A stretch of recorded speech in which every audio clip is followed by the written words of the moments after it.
Assalamualaikum warahmatullahi wabarakatuh. Baiklah, pada kesempatan yang berbahagia kali ini, kami akan mempresentasikan mengenai program kreativitas mahasiswa kami. Nah, teman-teman semua, pada kesempatan kali ini, kami mengangkat sebuah judul yang kami beri nama dengan Pikjanana atau yang berarti itu keripik jantung pisang, makanan ringan yang kaya akan gizi dan serat. Nah, baiklah teman-teman, pada kesempatan kali ini kami akan mencoba untuk mempresentasikan hasil dari proposal kami. Nah, teman-teman semua, seperti yang sudah teman-teman lihat, ini merupakan gambar dari jantung pisang yang nantinya merupakan bahan baku dari pembuatan makanan ringan yang akan kami produksi. Nah, sebagai gambaran yang lebih mendalam lagi, bagaimana sih bentuk dari keripik pisang kami akan memperlihatkan gambarnya. Nah, ini dia kawan-kawan. Ini merupakan gambaran keripik pisang yang akan nanti kami olah, yang sudah jadi dan siap untuk dikonsumsi. Nah, kami di sini beranggotakan 4 orang. Saya sendiri selaku ketua, Aisyah Ningrum. Lalu ada anggota kami yang pertama ada Bella Sri Arda, ada Dian Febriani, dan ada Atifa Intrafi. Nah, pada presentasi kali ini kami akan membahas mengenai yang pertama, yaitu pendahuluan. Nah, pendahuluan ini nanti akan berisi mengenai latar belakang. Lalu ada gambaran umum dari rencana usaha yang akan kami jalankan. Nah, yang ketiga tentang metode pelaksanaannya, dan yang keempat biaya dan jadwal kegiatan. Nah, baiklah teman-teman, yang pertama kami akan di sini akan menjelaskan dahulu mengenai pendahuluan, yaitu latar belakang kami mengangkat jantung pisang ini sebagai bahan dasar dalam pembuatan program kreativitas mahasiswa. Nah, pohon pisang atau yang biasa dikenal dengan nama Latin Musa paradisiasa ini merupakan jenis tanaman yang melimpah yang ada di Indonesia, dan produktivitas buahnya itu tidak dipengaruhi oleh musim. Nah, dewasa ini belum banyak orang berpikir untuk membuat makanan yang berbahan dasar bunga pisang, karena biasanya bunga pisang itu hanya dimanfaatkan dalamnya saja atau bagian mahkotanya yang muda berwarna putih untuk dijadikan bahan makanan, yaitu tumisan seperti itu. Nah, padahal bunga pisang itu mempunyai potensi untuk menciptakan peluang usaha baru serta menjadi terobosan baru sebagai inovasi makanan ringan yang mungkin nantinya bisa berpotensi di Kalimantan Barat, teman-teman. Nah, baiklah, selanjutnya mengenai gambaran umum rencana usahanya akan dijelaskan oleh teman saya. Baiklah, saya akan melanjutkan presentasi dari Aisyah Ningrum mengenai bab 2, yaitu gambaran umum rencana usaha. Yang pertama, prospek pemanfaatan bunga pisang. Dewasa ini belum banyak orang berpikir untuk membuat makanan ringan dari bahan dasar bunga pisang.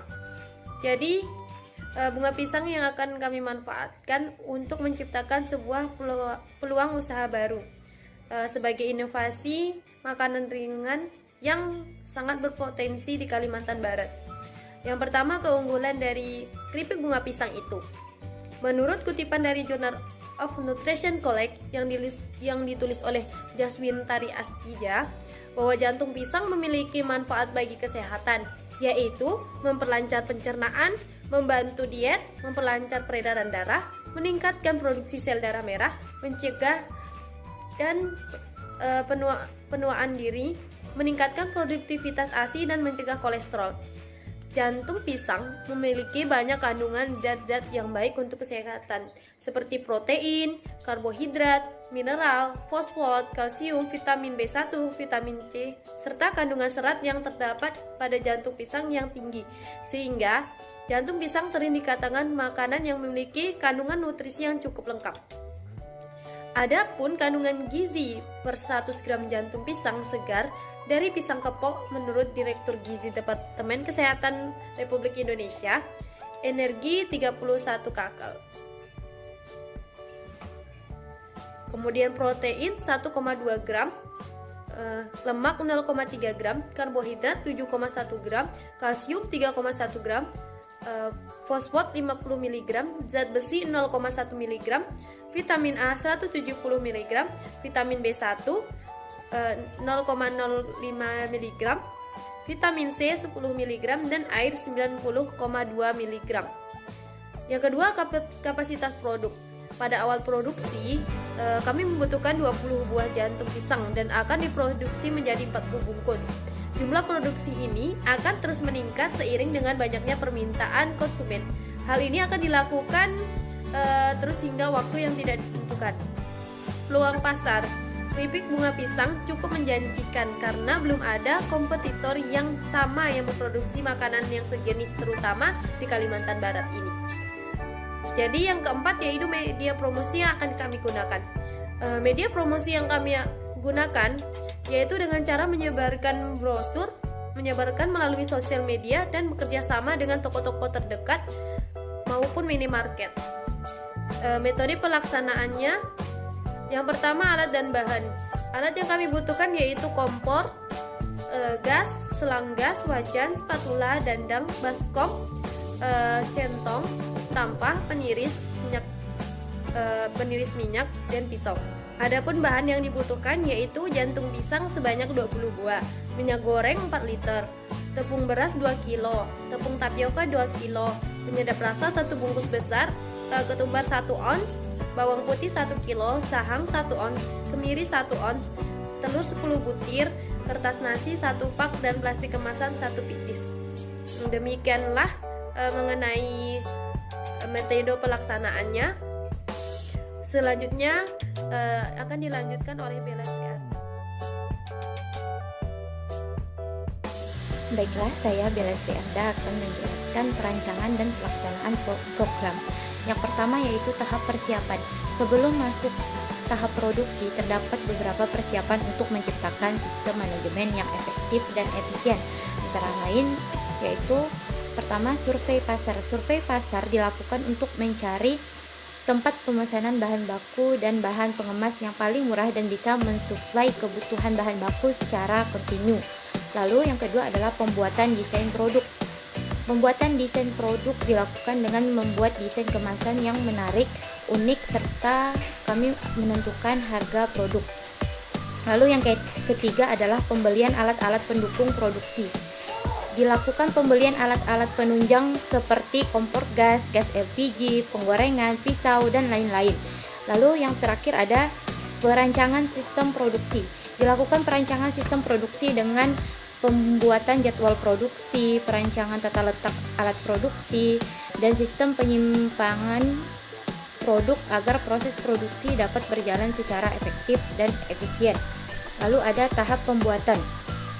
Yang pertama yang harus dilakukan adalah mempersiapkan semua bahan, kemudian bunga pisang direbus dengan air, lalu ketika bunga pisang sudah agak layu, angkat lalu tiriskan.